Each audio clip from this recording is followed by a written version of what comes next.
Welcome to QK news. ముందుగా headlines చూద్దాం. రాహుల్ వ్యాఖ్యలపై కాంగ్రెస్ ను నిలదీసిన రామచంద్రరావు. విద్యా సంస్థలను కించపరచడం కాంగ్రెస్ కు అలవాటన్న విమర్శ. సిక్కు గురువులపై వ్యాఖ్యలకు క్షమాపణ చెప్పాలన్న డిమాండ్. దేశ ఐక్యతకు విఘాతం కలిగించే రాజకీయాలపై హెచ్చరిక. అన్న ప్రసాదాల నాణ్యతపై టీటీడీ సమీక్ష. పప్పు ధాన్యాల ప్రమాణాలపై ప్రత్యేక సమావేశం. భక్తులకు అత్యుత్తమ ఆహారం అందించడమే లక్ష్యమని వ్యాఖ్య. నాణ్యతలో రాజీ ఉండదన్న టీటీడీ.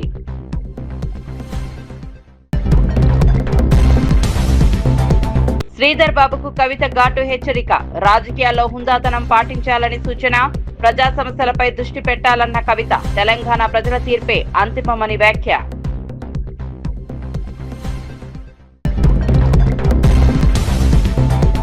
కృష్ణ కేసులో చంద్రబాబుపై కేసు పెట్టాలన్న అమర్నాథ్. సీఎం హోంమంత్రిని నిందితులుగా చేర్చాలని డిమాండ్.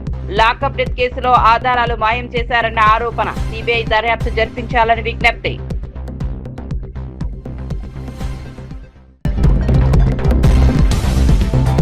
విద్యార్థుల భద్రతపై సజ్జనార్ కీలక సూచనలు. మైనర్లు వాహనాలు నడపడం సహించబోమన్న హెచ్చరిక. డ్రైవర్లపై పర్యవేక్షణ పెంచాలని సూచన. పిల్లల భద్రతలో రాజీ లేదన్న సజ్జనార్.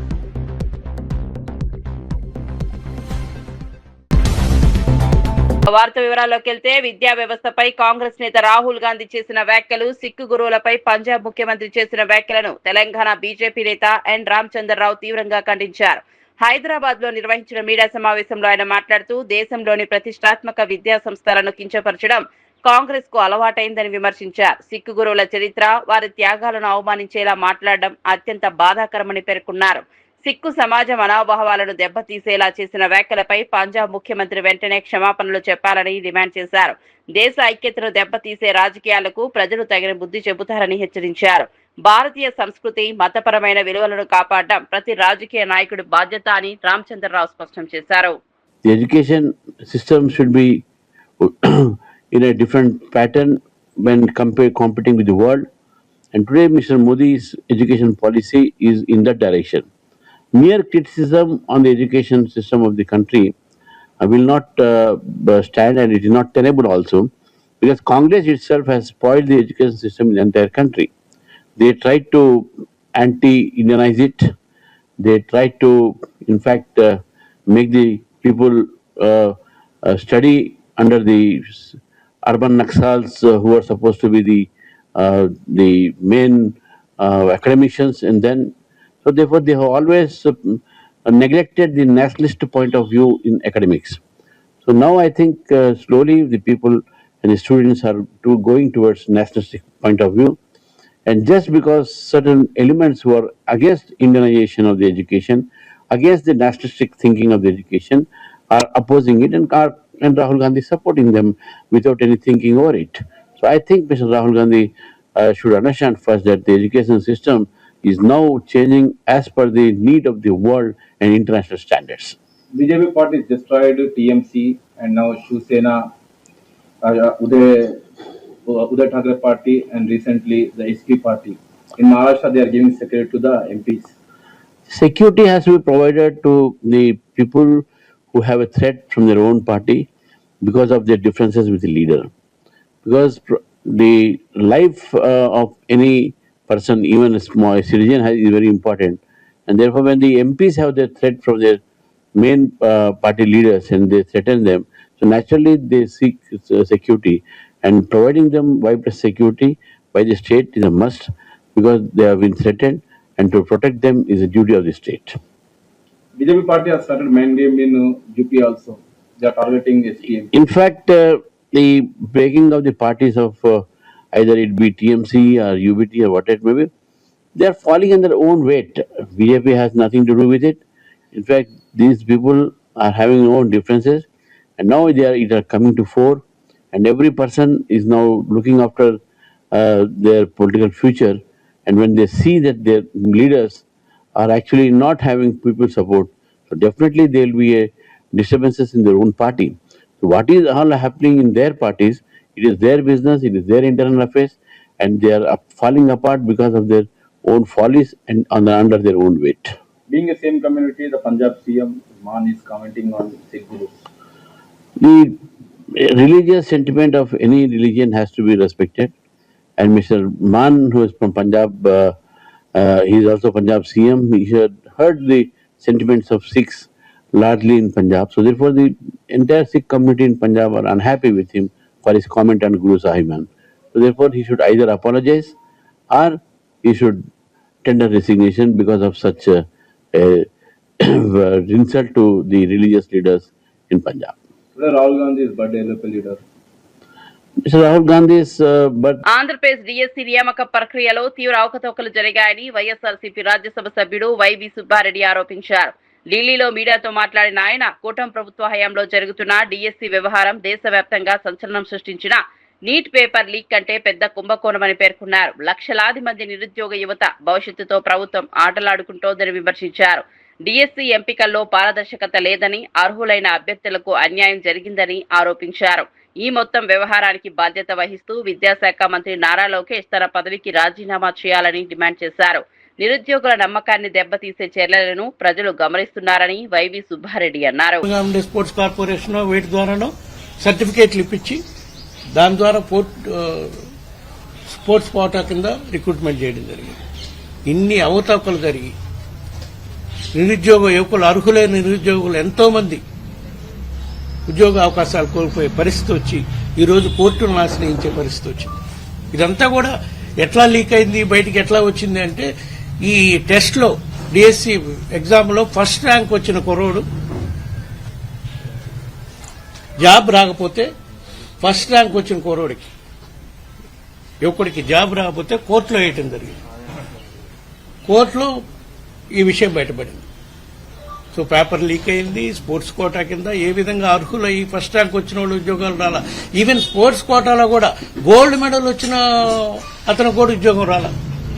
సో ఏ స్థాయిలో డిఎస్సీలో అవకతవకలు జరిగాయో చూడండి. దానికోసమై ఇంతమంది నిరుద్యోగ యువకులకి, అర్హులైన నిరుద్యోగులకి అవకాశాలు రాకపోగా దీంట్లో పెద్ద స్కామ్ జరిగింది. పేపర్ లీక్ సుమారుగా 10 లక్షల నుంచి 15 లక్షలు మార్కెట్లో పేపర్లు దొరికే విధంగా వీడియో వైరల్ కూడా అయింది. ఆ వీడియో కూడా మీడియాలో కూడా వచ్చింది. వీటన్నిటిపై రాష్ట్ర ప్రభుత్వం పట్టించుకోని పరిస్థితి ఉంది. వైఎస్ఆర్ కాంగ్రెస్ పార్టీ తరఫున నిన్న రాష్ట్ర గవర్నర్ను కలిసి కూడా దీనిపై సిబిఐ ఎంక్వైరీ చేయాలని చెప్పడం జరిగింది. వైఎస్ఆర్ కాంగ్రెస్ పార్టీ తరఫున ఎంపీలందరం కూడా డిఎస్సీపై సిబిఐ ఎంక్వైరీ గాని, సిట్టింగ్ జడ్జి చేత గాని ఎంక్వైరీ చేయించాలని చెప్పి వైఎస్ఆర్ కాంగ్రెస్ పార్టీ తరఫున ఎంపీలందరం కూడా ఈరోజు ప్రధానమంత్రికి, హోమ్ మినిస్టర్కి, ఎడ్యుకేషన్ మినిస్టర్కి, సిబిఐ డైరెక్టర్కి అందరికి కూడా వినతి పత్రం ఇచ్చి దీనిపై సమగ్రంగా దర్యాప్తు చేయాలని కోరే కార్యక్రమం మీద ఈరోజు ఇక్కడికి రావడం జరిగింది.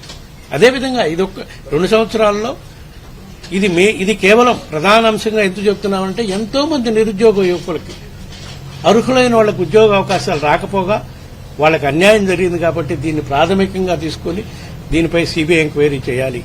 అదేవిధంగా గత 2 సంవత్సరాల్లో ఏ విధంగా రాష్ట్రంలో కరప్షన్ అవినీతిమైపోయి అన్ని వ్యవస్థలు అవినీతిమయమనే దానికి రకరకాల అంశాలున్నాయి. ప్రధాన అంశం అమరావతి రాజధాని నిర్మాణం. అమరావతి రాజధాని నిర్మాణం సుమారుగా 49,000 ఎకరాల్లో కట్టేదానికి 2014 నుంచి మొదలుపెట్టారు. 49,000 ఎకరాలకి ఎకరాకి 2 లక్షల ఇన్ఫ్రాస్ట్రక్చర్ డెవలప్మెంట్ కానీ 1,00,000 కోట్లు అవసరమైందని చెప్పారు. మళ్ళా ఈ మధ్య కాలంలో చంద్రబాబు నాయుడు గారు మళ్ళా ఇంకో 50,000 ఎకరాలు ల్యాండ్ పూలింగ్ కింద తీసుకోవాలని ప్రపోజల్ పెట్టారు. అది కూడా మళ్ళా డెవలప్ చేయాలంటే ఎకరాకు 2 కోట్ల లెక్కన అది 1,00,000 కోట్లు. సుమారుగా 2 లక్షల కోట్లు అమరావతి ఇన్ఫ్రాస్ట్రక్చర్ డెవలప్మెంట్ ఖర్చు పెట్టే విధంగా వీళ్ళు ప్రణాళికల రూపకల్పన చేయడం జరిగింది. ఈ అంశం ఎందుకు చెప్తున్నానంటే అమరావతి క్యాపిటల్ నిర్మాణం పేరుతో పెద్ద ఎత్తున అవినీతి జరుగుతుంది. ఇదంతా ప్రజల సొత్తు. వీళ్ళు అప్పులు తెచ్చి రాజధాని నిర్మాణం చేసినా దాన్ని అవినీతిమయం ఏ విధంగా జరుగుతుందనే దానికి కొన్ని ఉదాహరణలు చెప్తాను. ఈరోజు అమరావతిలో సుమారుగా 50 లక్షల ఎస్ఎఫ్టీతో ప్రధాన సెక్రటరియట్ నిర్మాణం ప్రపోజల్ పెట్టారు. తెలంగాణలో ఈ మధ్య కాలంలోనే సెక్రటరియట్ భవన్ నిర్మాణం చేశారు. సుమారుగా 10 లక్షల చిల్లర ఎస్ఎఫ్టీతో చేశారు. అమరావతిలో 50 లక్షల స్క్వేర్ ఫీట్స్తో క్యాపిటల్ ప్రధాన బిల్డింగ్స్ నిర్మాణానికి టెండర్స్ కొంతమేరకు టెండర్లు కూడా పిలిచారు, కొన్ని ఫైనలైజ్ కూడా చేశారు. స్క్వేర్ ఫీట్ 20,500 రూపాయలకి కన్స్ట్రక్షన్ కాస్ట్. అందులో దీంట్లో ఇంక్లూడింగ్ ఈ మధ్య కాలంలో పిలిచిన గ్లాసు, క్లాడింగ్ అన్నీ కలిపి స్క్వేర్ ఫీట్కి 20,500 రూపాయలు. అంటే ఏ ప్రధాన నగరంలో అయినా రియల్ ఎస్టేట్ వ్యాపారం చేసేవాళ్ళైనా ల్యాండ్ కాస్ట్ కాక, ల్యాండ్ కాస్ట్ తోటే మాకు రియల్ ఎస్టేట్ వ్యాపారం చేసే మహేంద్రనాథ్ గారు ఉన్నారు. కాంగ్రెస్ ప్రభుత్వం ఎన్నికల సమయంలో ఇచ్చిన హామీల అమలుపై బీఆర్ఎస్ వర్కింగ్ ప్రెసిడెంట్ కేటీఆర్ ప్రశ్నించారు. అడ్డగోలు హామీలు ఇచ్చి అధికారంలోకి వచ్చారని విమర్శించారు. 100 రోజుల్లో 420 గ్యారంటీలు అమలు చేస్తామని చెప్పిన కాంగ్రెస్ ఇప్పుడు 900 రోజులు పూర్తవుతున్నా హామీలు ఎందుకు అమలు చేయలేదని నిలదీశారు. ప్రజలకు ఇచ్చిన మాట నిలబెట్టుకోవడం ప్రభుత్వ బాధ్యత అని అన్నారు. ఎన్నికల సమయంలో చేసిన వాగ్దానాలను అమలు చేయకుండా ప్రజలను మోసం చేస్తున్నారని ఆరోపించారు. కాంగ్రెస్ నాయకుల హామీల అమలుపై స్పష్టత ఇవ్వాలని డిమాండ్ చేశారు. ప్రజలు అన్ని విషయాలను గమనిస్తున్నారని, తగిన సమయంలో తీర్పు ఇస్తారని కేటీఆర్ పేర్కొన్నారు. అధ్యక్షుడిగా పెద్ద పెద్ద మాటలు చెప్పిండు. కేసీఆర్ గారు 1,00,000 రూపాయలు ఇస్తే పెళ్లికి నేను తులం బంగారం ఇస్తా. కేసీఆర్ గారు ఇచ్చే డబ్బులు టైంకి వస్తలేవు, మీరు లగ్న పత్రిక పెట్టుకోగానే వెంటనే మీ ఇంటికి తులం బంగారం పంపిస్తా అని పెద్ద పెద్ద మాటలు. రైతులకి 10,000 కేసీఆర్ గారు ఇస్తే నేను 15,000 ఇస్తా. కేసీఆర్ గారు 2,000 పెన్షన్ ఇస్తే నేను 4,000 ఇస్తా. అత్తకి 4,000, కోడలికి 2,500 అని చెప్పి నోటికొచ్చిన మాటలు చెప్పి అడ్డగోలు హామీలు ఇచ్చి 6 గ్యారంటీలు, 420 హామీలు, 13 డిక్లరేషన్లు, చాంతాడంత పుస్తకం రాసి ఒక్కొక్క వర్గాన్ని బుట్టలో వేసుకొని మొత్తానికి గద్దెకెక్కిండు ముఖ్యమంత్రి గారు. ఇంకా మీకు గుర్తుండాలా, వాళ్ళ పార్టీ నాయకులు గ్యారంటీ కార్డులు కొట్టించింది. గ్యారంటీ కార్డులు ఏమన్నారు? మీకు 100 రోజుల్లోనే 100 दिनों में हर कुछ कर देंगे, आपके लिए हर चीज कर देंगे. 100 రోజుల్లోనే అన్ని ఇస్తాం. 100 రోజుల్లోనే 4,000 పెన్షన్ ఇస్తాం. 100 రోజుల్లోనే తులం బంగారం ఇస్తాం. విద్యార్థులకి 5 లక్షల భరోసా కార్డు ఇస్తాం. 100 రోజుల్లోనే రైతులకు రైతు భరోసా ఇస్తాం. 100 రోజుల్లోనే అన్ని అయిపోతాయి. ఆ డిప్యూటీ సీఎం గారు ఉన్నారు ఇప్పుడు, బట్టి విక్రమార్క గారు. ఆయన అయితే ఏం చెప్పిండు? ఈ కార్డు చాలా విలువైన కార్డు, దీన్ని భద్రంగా పెట్టుకోండి, దాచి పెట్టుకోండి, 100 రోజులు పట్టుకోండి. తర్వాత మా నాయకులు, మా కార్యకర్తలు వచ్చి మీకు ఒక్కొక్కరికి చెప్పిన ప్రతి హామీ 100 రోజుల్లోనే చేసే బాధ్యత మాది అని చెప్పి ఆ రోజు ఛాతీ గుద్దుకొని మరీ చెప్పినారు. మరి అడిగినాం మనం, అయ్యా విక్రమార్క గారు, అయ్యా రేవంత్ రెడ్డి గారు, అయ్యా కాంగ్రెస్ నాయకులారా, 100 రోజులు కాదు 900 రోజులైంది స్వామి, ఏమైంది మరి మీరిచ్చిన హామీలు ఏవి? 420 హామీలు ఇస్తిరి ఏవి అంటే, మొన్న ఈ మధ్యన ముఖ్యమంత్రి గారు చాలా విచిత్రంగా మాట్లాడుతున్నాడు. కొత్తగా మొన్న ఆదిలాబాద్ పోయి అక్కడ స్పీచ్ ఇస్తున్నాడు ముఖ్యమంత్రి గారు. ఏం చెప్తున్నాడు? 100 రోజుల్లోనే చేస్తామని చెప్పినాం కరెక్టే, కానీ 100 రోజుల్లోనే ఎంత కండలు తిరిగిన వస్తాదైనా, ఎంత కండలు తిరిగిన పైల్వానైనా పిల్లల్ని ఉట్టిస్తాడా? మనకు తెలియదట. ఎంత కండలు తిరిగిన వస్తాదు పైల్వాను 100 రోజుల్లోనే పిల్లలు ఉట్టిస్తాడా అని ముఖ్యమంత్రి గారు చెప్తున్నాడు. నేను అడుగుతా ఉన్నా ముఖ్యమంత్రి గారిని, అయ్యా 100 రోజుల్లో పిల్లలు పుట్టరని మాకు కూడా తెలుసు, మాకు కూడా పెళ్ళయింది, మాకు కూడా పిల్లలు ఉన్నారు, మాకు కూడా తెలుసు. కానీ నేను అడుగుతున్నా రేవంత్ రెడ్డి గారు, 100 రోజుల్లో పిల్లలు ఉట్టలేదు ఓకే, 3 నెలల్లో ఉట్టలేదు ఓకే, కానీ 30 నెలల్లో కూడా ఉట్టకపోతే మరి ఏమని విలువాలి నిన్ను? నేను అడుగుతున్నా. 3 నెలల్లో ఉట్టరు ఓకే, నో ప్రాబ్లం, 30 నెలల్లో ఉట్టలేదు మరి ఏమనాలి నిన్ను నేను? ఆంధ్రప్రదేశ్ లో కూటమి ప్రభుత్వం 2 ఏళ్లు పూర్తి చేసుకున్న సందర్భంగా రాష్ట్ర వ్యాప్తంగా విజయోత్సవాలు ఘనంగా నిర్వహించారు. 3 పార్టీలకు చెందిన మంత్రులు, ఎమ్మెల్యేలు, ఎంపీలు, కార్యకర్తలు పెద్ద ఎత్తున పాల్గొన్నారు. గుంటూరులో మంత్రి దుర్గేష్ మాట్లాడుతూ ప్రజల కూటమి పాలనతో సంతోషంగా ఉన్నారని తెలిపారు. పల్నాడు, కాకినాడ, శ్రీకాకుళం, కోనసీమ, కర్నూలు, విశాఖపట్నం సహా పలు జిల్లాల్లో విజయోత్సవ ర్యాలీలు, సభలు నిర్వహించారు. ప్రభుత్వం అమలు చేసిన సంక్షేమ పథకాలు, అభివృద్ధి కార్యక్రమాలను ప్రజలకు వివరించారు. గత ప్రభుత్వ పాలనతో పోలిస్తే ప్రస్తుతం రాష్ట్రం అభివృద్ధి దిశగా ముందుకు సాగుతోందని నేతలు పేర్కొన్నారు. కూటమి ప్రభుత్వానికి ప్రజల మద్దతు మరింత పెరుగుతోందని నాయకులు అభిప్రాయపడ్డారు.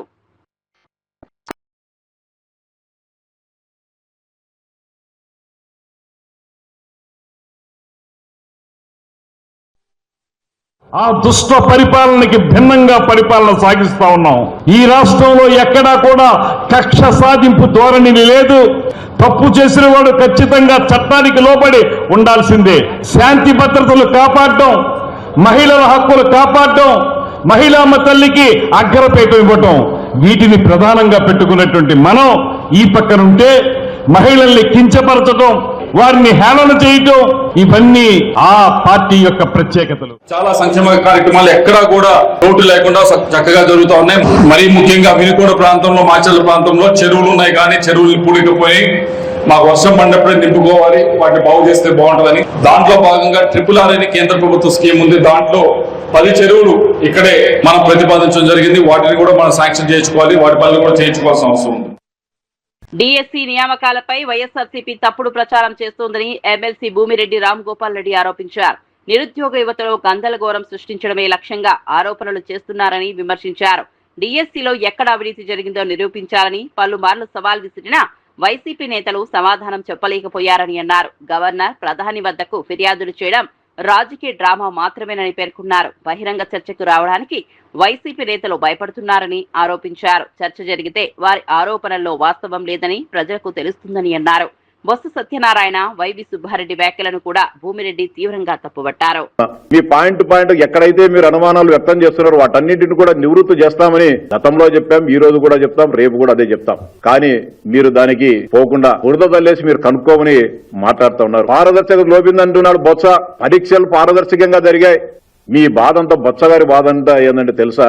ఆయనకు విద్యాశాఖ మంత్రిగా ఉన్నప్పుడు దాదాపు 50 కోట్ల రూపాయలు డబ్బులు తీసుకుని 2000 మంది ఉపాధ్యాయులై బదిలీలు చేయడం జరిగింది. మీ దురదృష్టవశాత్తు ఎన్నికల కోడ్ రావడంతో ఆ బదిలీలు ఆగిపోయాయి. లోకేష్ బాబు గారు విద్యామంత్రి అయిన తర్వాత ఇవన్నీ కూడా అక్రమ బదిలీలు, వీటన్నిటిని పైన విచారం చేసి ఆపివేయడం జరిగింది. ఆ రోజు నుంచి మీరు లోకేష్ బాబు గారి పైన అక్కసును, కోపాన్ని పెంచుకున్నారు.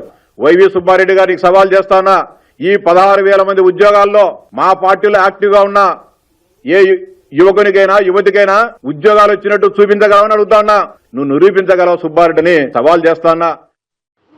పాఠశాలలు బాధ్యతాయుత పౌరులను తీర్చిదిద్దే కేంద్రాలుగా మారాలని Hyderabad police commissioner CV Anand Sajjanar అన్నారు. రవీంద్ర భారతిలో ట్రాఫిక్ పోలీసుల ఆధ్వర్యంలో నిర్వహించిన అవగాహన కార్యక్రమంలో ఆయన పాల్గొన్నారు.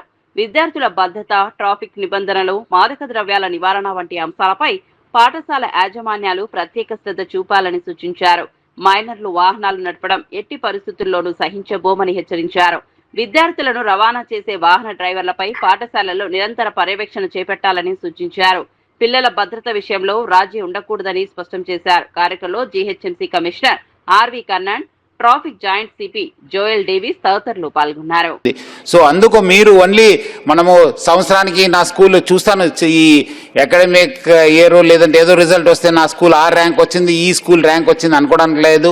ఐ థింక్ మనం కూడా ఒక మార్క్ KPIs పెట్టుకోవాలి. నా స్కూల్ పిల్లలు ఎవరు కూడా మోసపోలేదు, మా స్కూల్ పిల్లలు ఎవరు కూడా యాక్సిడెంట్స్లో నష్టం పోలేదు, అట్లానే మా స్కూల్ మంచి మనము డ్రగ్స్ కేసెస్లో ఎవరు ఇన్వాల్వ్ కాలేదు, మైనర్ డ్రైవింగ్లో ఇన్వాల్వ్ కావలేదని చెప్పి ఒక KPIs పెట్టుకుంటేనే అవుతుంది. కానీ ఏదో ఒక పెద్ద ర్యాంక్స్ వచ్చింది, నేను స్టేట్లో నేషనల్లో ర్యాంక్ వచ్చింది, స్కాలర్షిప్ వచ్చిందని చెప్పుకోవడానికి లేదు. ర్యాంక్స్ ఇంపార్టెంట్ కాదు. ఒక సేఫ్ స్కూల్ ఎన్విరాన్మెంట్, ఒక మంచి సిటిజన్స్గా తయారవుతున్నారు లేదనే పైన మీరు ఆధారపడుతుంది. కానీ ఏదో క్రైమ్లో ఇన్వాల్వ్ అయితే I think you will be utter failure. ఎందుకంటే చూస్తున్నాను చాలా మంది ఈరోజు మైనర్ డ్రైవింగ్ చేస్తున్నారు. ఇంకా మైనర్ డ్రైవింగ్ అయినా ఎవరెవరు ఇన్వాల్వ్ అవుతారు వాళ్ళందరి పేరు మీ అందరు కూడా పంపిస్తాను. స్కూల్ యాజమాన్యం వాళ్ళ పైన కూడా కఠినంగా వివరించాలి. మైనర్ డ్రైవింగ్ సహించము. అట్లానే పేరెంట్స్ కూడా మనము పేరెంట్స్ పైన కూడా కేసు కట్టడం జరుగుతుంది. ఇంకా వచ్చే రోజు కూడా ఇంకా చాలా కఠినంగా వ్యవస్థను. రాజీవ్ గాంధీ జన్మదినాన్ని పురస్కరించుకుని హైదరాబాద్ SR నగర్ లో కాంగ్రెస్ నాయకులు ఘనంగా వేడుకలు నిర్వహించారు. డివిజన్ కాంగ్రెస్ అధ్యక్షుడు రవికిరణ్ ఆధ్వర్యంలో జరిగిన కార్యక్రమానికి సనత్ నగర్ నియోజకవర్గ ఇన్ఛార్జ్ కోట నీలిమ ముఖ్య అతిథిగా హాజరయ్యారు. కేక్ కట్ చేసిన అనంతరం అన్నదాన కార్యక్రమాన్ని ప్రారంభించారు. కాంగ్రెస్ కార్యకర్తలకు ఇది ఒక పండుగలా నిర్వహిస్తున్నామని నాయకులు తెలిపారు. దాదాపు 200 మందికి అన్నదానం ఏర్పాటు చేసినట్లు వెల్లడించారు. రాజీవ్ గాంధీ దేశానికి అందించిన సేవలను ఈ సందర్భంగా స్మరించుకున్నారు. కార్యక్రమంలో పెద్ద సంఖ్యలో కాంగ్రెస్ నాయకులు, కార్యకర్తలు పాల్గొని నివాళులు అర్పించారు. సెలబ్రేట్ చేస్తున్నారు. ఈ రోజు వివిధ డివిజన్స్ లో పిల్లలకి బుక్స్ కానీ, స్కూల్ బ్యాగ్స్ కానీ స్కూల్స్లో, అలాగే ఎన్నో జగాల్లో అన్నదానం చేయడం, అలాగే ఆర్ఫనేజెస్లో ఫ్రూట్స్, హాస్పిటల్స్లో ఆర్ఫనేజెస్లో ఫ్రూట్స్ ఇవ్వడం, అలాగే మహిళలకి చీరల పంపిణీ, ఇలాంటి ఎన్నో వేడుకలు అంటే సెలబ్రేషన్స్ అవుతున్నాయి మొత్తం కాన్స్టిట్యుయెన్సీలో. ఇవాళ మీ అందరికి కూడా ఈరోజు మీ అందరికీ కూడా సెలబ్రేట్ చేయడానికి హ్యాపీ బర్త్డే మీ అందరి వైపు నుంచి కూడా రాహుల్ గాంధీ గారికి. Thank you. ఇవాళ మా ప్రియతమ నాయకుడు రాహుల్ గాంధీ గారి జన్మదినం పురస్కరించుకొని ఇక ఎస్ఆర్ నగర్ డివిజన్లో కమిటీ హాల్ చౌరస్తా దగ్గర భారీ ఎత్తున అన్నదానం కార్యక్రమం జరుపుతున్నాము. ఎంతోమంది పేదవాళ్ళు వచ్చి ఇక్కడ భోంచడం జరిగింది. డాక్టర్ కోట నిల్వ గారు చీఫ్ గెస్ట్గా వచ్చి కేక్ కట్ చేశారు. అందరికీ విషెస్ చెప్పేసి మేము ఈవెంట్ స్టార్ట్ చేసాం. చాలా మంచిగా ఉంది రెస్పాన్స్. చాలామంది వచ్చి అన్నదానానికి పార్టిసిపేట్ చేస్తున్నారు ప్రోగ్రాంలో.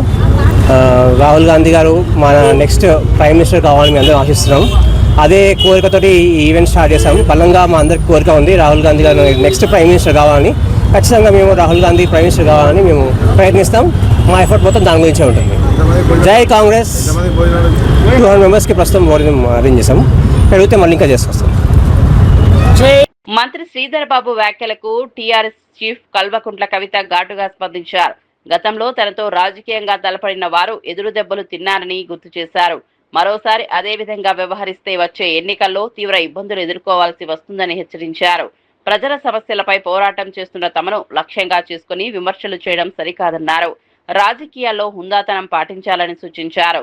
అధికారంలో ఉన్నవారు ప్రజల సమస్యల పరిష్కారంపై దృష్టి పెట్టాలని, అనవసర ఆరోపణలతో కాలక్షేపం చేయవద్దని పేర్కొన్నారు. తెలంగాణ ప్రజల తీర్పే అంతిమమని, దానిని ఎవరూ తక్కువ అంచనా వేయవద్దని కవిత వ్యాఖ్యానించారు. వస్తే మాత్రం మంచిగా ఉండదు. పొలిటికల్ గా నెక్స్ట్ టర్మ్ గురించి ఇబ్బంది పడే పరిస్థితి ఉంటుంది. కాబట్టి శ్రీధర్ బాబు గారు ఇటువంటి ప్రయత్నం చేయొద్దని కూడా కోరుతా ఉన్నా. గాదే సాయికృష్ణ లాకప్ డెత్ కేసుపై వైఎస్ఆర్సీపీ నేత, మాజీ మంత్రి గుడివాడ అమర్నాథ్ తీవ్ర స్థాయిలో స్పందించారు. ఈ కేసులో ముఖ్యమంత్రి చంద్రబాబును A1 గా, హోంమంత్రి అనితను A2 గా చేర్చి కేసు నమోదు చేయాలని డిమాండ్ చేశారు. యువకుడిని హత్య చేసి ఆధారాలను మాయం చేశారని ఆరోపించారు. రాష్ట్ర చరిత్రలో ఇలాంటి ఘటన ఎప్పుడూ చూడలేదని మండిపడ్డారు. ఏపీలో అంబేద్కర్ రాజ్యాంగం స్థానంలో రెడ్ బుక్ రాజ్యాంగం అమలవుతోందని విమర్శించారు. లాకప్ డెత్ వ్యవహారాన్ని కప్పిపుచ్చుకునేందుకు ఒక సిఐని బలిపశువుగా మార్చారని ఆరోపించారు. ఈ కేసుపై సిబిఐ దర్యాప్తు జరిపించి బాధ్యులను శిక్షించాలని అమర్నాథ్ డిమాండ్ చేశారు. ఈ ఘటనపై ప్రజలకు పూర్తి నిజాలు తెలియాల్సిన అవసరం ఉందన్నారు. అనడానికి, వినడానికి రాష్ట్ర ప్రజలు సిగ్గుపడతా ఉన్నారు. ఇటువంటి ప్రభుత్వాన్ని అధికారంలో తీసుకొచ్చినందుకు, ఇంత చేతకాని ప్రభుత్వాన్ని అధికారంలో కూర్చోబెట్టినందుకు, మొదట్లోనే వారు అధికారంలోకి వచ్చినటువంటి కొత్తలోనే అనుకున్నాం. ఏ రోజైతే ముఖ్యమంత్రి కొడుకు రోడ్ల మీదకి వచ్చి ఈ రాష్ట్రంలో ఇంకా అంబేద్కర్ గారి రాజ్యాంగం నడవదు, కేవలం రెడ్ బుక్ రాజ్యాంగం మాత్రమే నడుస్తుంది, దానికి రాష్ట్ర ప్రజలందరూ కూడా సిద్ధపడి ఉండాల్సిందే అని చెప్పి ఏ రోజైతే ముఖ్యమంత్రి కొడుకు చెప్పాడో ఆ రోజు నుంచి రాష్ట్రంలో లా అండ్ ఆర్డర్ అనేటువంటిది పూర్తిగా దిగజారిపోయింది అనేటువంటి దానికి నిన్న జరిగినటువంటి ఘటన ఒక ఉదాహరణ అనేటువంటి విషయాన్ని తెలియజేస్తా ఉన్నా. నిన్న ముఖ్యమంత్రి, ఉప ముఖ్యమంత్రి, ప్రభుత్వ పెద్దలందరూ కూడా కూర్చొని దీని మీద ముఖ్యమంత్రి గారు ఏమా సీరియస్ గా ఉన్నారనేటువంటి ఒక కలరింగ్ ఇచ్చి, మొదట్లో సీఐని విఆర్ అన్నారు, నిన్న సస్పెండ్ అన్నారు, ఈరోజు తెల్లవారు చూస్తే ఆ కృష్ణలంక సీఐ మీద మర్డర్ కేసు పెట్టారు. అంటే ప్రభుత్వం ఆ వ్యక్తిని, సాయి కృష్ణ అనేటువంటి వ్యక్తిని చంపేశాం అనేటువంటి దాన్ని ఈ రోజు పెట్టినటువంటి ఎఫ్ఐఆర్తో నిర్ధారించారు. కోర్టులో ఏం చెప్పారు? 29వ తారీఖు కల్లా కోర్టు ఆ వ్యక్తిని హాజరుపరచమంటే దాని మీద ఎంక్వైరీ చేస్తున్నామని చెప్పి కొన్ని రోజులేమో ఆ కుర్రవాడిని తీసుకొని వచ్చాం, ఎంక్వైరీ చేశాం, విడిచిపెట్టేశామని చెప్పి కొన్ని రోజులు. అసలు ఒక వ్యక్తి మీద వారెంట్ ఉన్న తర్వాత, వారెంట్ ఉన్నటువంటి వ్యక్తిని తీసుకొని వచ్చి స్టేషన్లో పెట్టిన తర్వాత మళ్ళీ కోర్టు తాలూకా అనుమతి లేకుండా విడిచిపెట్టేటువంటి దానికి మీకు ఎవరిచ్చారు అధికారం అనేటువంటిది ఈ సందర్భంగా అడుగుతా ఉన్నాను. ఆ తప్పుడు మాటలు చెప్పడానికి ఎవరిచ్చారు మీకు అధికారం? చివరికి మీరు పెట్టినటువంటి చిత్రహింసలు, మీరు అప్లై చేసినటువంటి 3rd డిగ్రీ, వీటన్నిటిని తట్టుకోలేక మరణిస్తే తీసుకెళ్లి బూడిద చేస్తారా? ఆ తల్లి తాలూకా శోకం చూస్తూ ఉంటే, ఆ తల్లి మాట్లాడుతున్నటువంటి మాటలు చూస్తూ ఉంటే, నా కొడుకుని నాకు అప్పగించండి, ఒకవేళ మరణిస్తే కనీసం ఆ బూడిదనన్నా నా చేతిలో పెట్టండి అనేటువంటి ఆ తల్లి మాటలు వింటా ఉంటే రాష్ట్ర ప్రజల తాలూకా హృదయాలు తరుక్కుపోతా ఉన్నాయి. అంత చేతకాని ప్రభుత్వం ఈరోజు రాష్ట్రంలో ఉన్నందుకు, అంత చేతకాని ముఖ్యమంత్రి రాష్ట్రంలో ఉన్నందుకు, అంత చేతకాని హోంమంత్రి రాష్ట్రంలో ఉన్నందుకు, అంత చేతకాని పోలీస్ డిపార్ట్మెంట్ ఈ రాష్ట్రంలో ఉన్నందుకు ఈరోజు ప్రజలు తలదించుకునేటువంటి పరిస్థితి. దేశవ్యాప్తంగా ఇది ఒక సంచలనం. దేశ ప్రజలందరూ కూడా ముక్కున వేలేసుకునేటువంటి పరిస్థితి తీసుకుని వచ్చింది ఆంధ్రప్రదేశ్ రాష్ట్ర ప్రభుత్వం, ఈ రాష్ట్రంలో ఉన్నటువంటి పోలీస్ డిపార్ట్మెంట్ అనేటువంటి. మిగిలినటువంటి పోలీస్ అధికారులు కూడా ఇది ఒక గుణపాఠంగా. సాయి కృష్ణ అంశంలో తనపై వస్తున్న ఆరోపణలకు జనసేన నాయకుడు అమ్మిశెట్టి వాసు స్పందించారు. ఈ విషయంపై మీడియాకు వివరణ ఇచ్చిన ఆయన, సాయి కృష్ణ వ్యవహారం తనకు 28 రోజుల క్రితమే తెలిసిందన్నారు. తాను ఎలాంటి సెటిల్మెంట్లు, ఆర్థిక లావాదేవీల గురించి మాట్లాడలేదని స్పష్టం చేశారు. బాధిత కుటుంబాన్ని పరామర్శించేందుకు మాత్రమే వారి ఇంటికి వెళ్లినట్లు తెలిపారు. అక్కడ జరిగిన ఘటనపై వ్యక్తిగతంగా తెలుసుకోవాలనే ఉద్దేశంతోనే వెళ్లానని పేర్కొన్నారు. తనపై కావాలనే కొందరు దుష్ప్రచారం చేస్తున్నారని ఆరోపించారు. వాస్తవాలు తెలుసుకోకుండా తన పేరుని ఈ వివాదంలోకి లాగడం సరికాదన్నారు. ప్రజలు అసత్య ప్రచారాలను నమ్మవద్దని, నిజాలు బయటకు వస్తాయని అమ్మిశెట్టి వాసు వెల్లడించారు. అలా పరామర్శించి అక్కడ ఏం జరిగిందో తెలుసుకోవడానికి వెళ్ళటం జరిగింది. అక్కడ వాళ్ళు నాకు వివరంగా కొంత విషయాన్ని చెప్పటం, దాని తర్వాత పోలీసు వారితో నేను మాట్లాడటం, పోలీసు వారేమో అరెస్ట్ వారెంట్ ఉంది, ఆ వ్యక్తి దొరకట్లేదు, మాకు సంబంధం లేదని వాళ్ళు మాట్లాడటం, లేదు ఉన్నారు కంపల్సరీ లాకప్లోనే ఉన్నాడు, వాళ్ళు బయట పెట్టలేదని వీళ్ళు మాట్లాడటం, ఏదైనా చట్టరీత్యా చర్యలు తీసుకుంటామని వాళ్ళు చెప్పటం, దాన్నే ప్రొసీడ్ అవ్వండి అని చెప్పి మేము మాట్లాడటం జరిగింది. అంతేగాని వ్యక్తిగతంగా ఏదో పోలీసు వారిని వెనకేసుకొచ్చి వాళ్ళ వైపున మేము మాట్లాడింది కానీ ఏమీ లేదు. ఎటువంటి ఇది సెటిల్మెంట్ కానీ ఎటువంటి ఫైనాన్షియల్ ట్రాన్సాక్షన్ కానీ మాట్లాడటం అయితే జరగలేదు. దయచేసి అందరూ అర్థం చేసుకోండి. ఇది కావాలని వైసీపీ నిన్నటి వరకు నా పేరు చెప్పనటువంటి ఆ కుటుంబం ఈరోజు కావాలని వైసీపీ నాయకులు జనసేనని పార్టీని ఆపాదించడం కోసం కావాలని అంబటి రాంబాబు గారు దగ్గరుండి మా పేర్లు చెప్పడం జరిగింది. దయచేసి మీరు అందరూ అర్థం చేసుకోండి. బాధ్యతల తరపునే జనసేన పార్టీ కానీ మేము కానీ నిలబడతాం. ఆ తల్లికి న్యాయం చేయాలనే ఉద్దేశం తప్ప మాకు ఎటువంటి ఆలోచన లేదు. ఈ రోజు కూడా తన బిడ్డ తనకు దొరకాలని మనస్ఫూర్తిగా దేవుణ్ణి ప్రార్థిస్తా ఉన్నాం. అదేవిధంగా వాళ్ళకి కుటుంబానికి ఏ అవసరం వచ్చినా ఇప్పుడు ఏదైతే ముఖ్యమంత్రి గారు, ఉప ముఖ్యమంత్రి గారు, డీజీపీ గారు చెప్పారో అక్కడున్న ఆఫీసర్ను కానీ సస్పెండ్ చేయటం, అదేవిధంగా ఒక ఎంక్వైరీ చేయించటం, చట్టం తన పని తాను చేసుకునే విధంగా ఈరోజు కూటమి ప్రభుత్వం తీసుకున్న చర్యలు మీరు అందరూ చూస్తా ఉన్నారు. దయచేసి ఇది రాజకీయం చేయవాకండి. రాజకీయాలకు సంబంధం లేదు. ఆ వ్యక్తులు ఆ తల్లి బాధ చూడలేక మేము ఇంటికెళ్ళి పరామర్శించిన మాట వాస్తవం, అంతకు తప్ప దీంట్లో ఏ విషయం జరగలేదు. ఏదైనా బాధ్యతల తరపునే మేము నిలబడతామని మేము ఈ మీడియా. తిరుమలలో భక్తులకు అందించే అన్నప్రసాద నాణ్యత, పరిశుభ్రత ప్రమాణాలను మరింత మెరుగుపరిచే దిశగా టీటీడీ చర్యలు చేపట్టింది. ఈ నేపథ్యంలో టీటీడీ అదనపు ఈవో వెంకయ్య చౌదరి పప్పు మిల్లలతో ప్రత్యేక సమీక్షా సమావేశం నిర్వహించారు. పద్మావతి అతిథి గృహంలోని సుధర్మా హాల్లో జరిగిన ఈ సమావేశంలో అన్న ప్రసాదాల తయారీలో ఉపయోగించే పప్పు, ధాన్యాల నాణ్యతపై చర్చించారు. భక్తులకు అందించే ప్రతి ఆహార పదార్థం అత్యుత్తమ ప్రమాణాలతో ఉండాలని అధికారులు స్పష్టం చేశారు. నాణ్యతలో ఎలాంటి రాజీ పడకుండా సరఫరాదారులు వ్యవహరించాలని సూచించారు. తిరుమలకు వచ్చే లక్షలాది మంది భక్తులకు రుచికరమైన ఆరోగ్యకరమైన ఆహారం అందించడమే లక్ష్యమని టీటీడీ పేర్కొంది. నాణ్యత పర్యవేక్షణను మరింత కట్టుదిట్టం చేయాలని సమావేశంలో నిర్ణయించారు.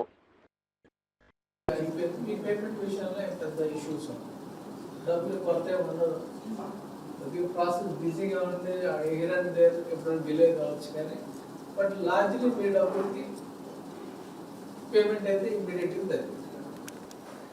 ఆయనకే భయపడే వాళ్ళు చాలా జాగ్రత్తగా చూసుకొని చేస్తారు.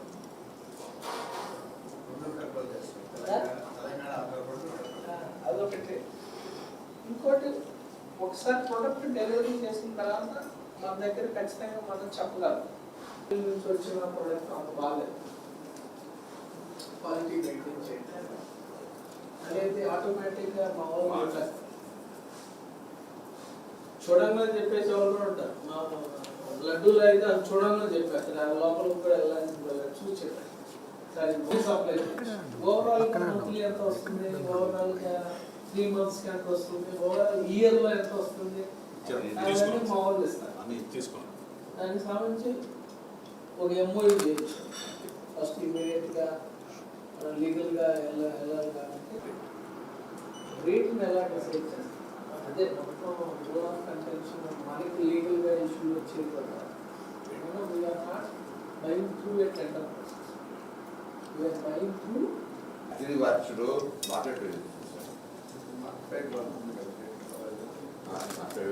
అగ్రివర్చుడు అడ్రస్లో కంపేర్ చేసి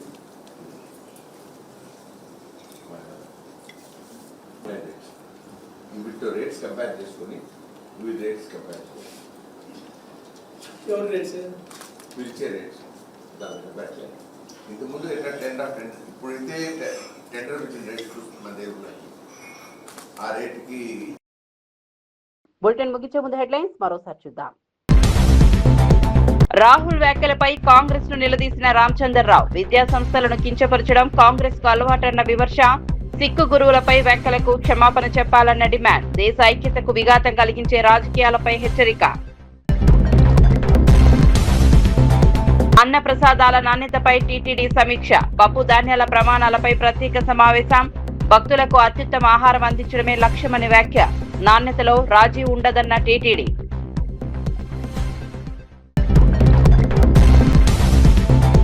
శ్రీధర్ బాబుకు కవిత ఘాటు హెచ్చరిక. రాజకీయాల్లో హుందాతనం పాటించాలని సూచన.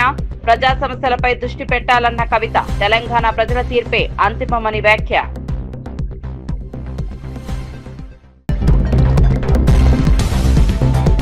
కృష్ణ కేసులో చంద్రబాబుపై కేసు పెట్టాలన్న అమర్నాథ్. సీఎం హోంమంత్రిని నిందితులుగా చేర్చాలని డిమాండ్. లాకప్ డెత్ కేసులో ఆధారాలు మాయం చేశారన్న ఆరోపణ. సిబిఐ దర్యాప్తు జరిపించాలని విజ్ఞప్తి.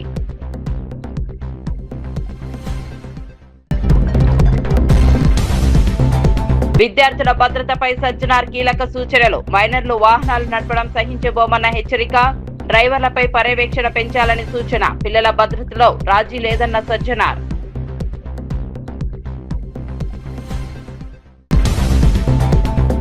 మరిన్ని అప్డేట్స్ కోసం చూస్తూనే ఉండండి.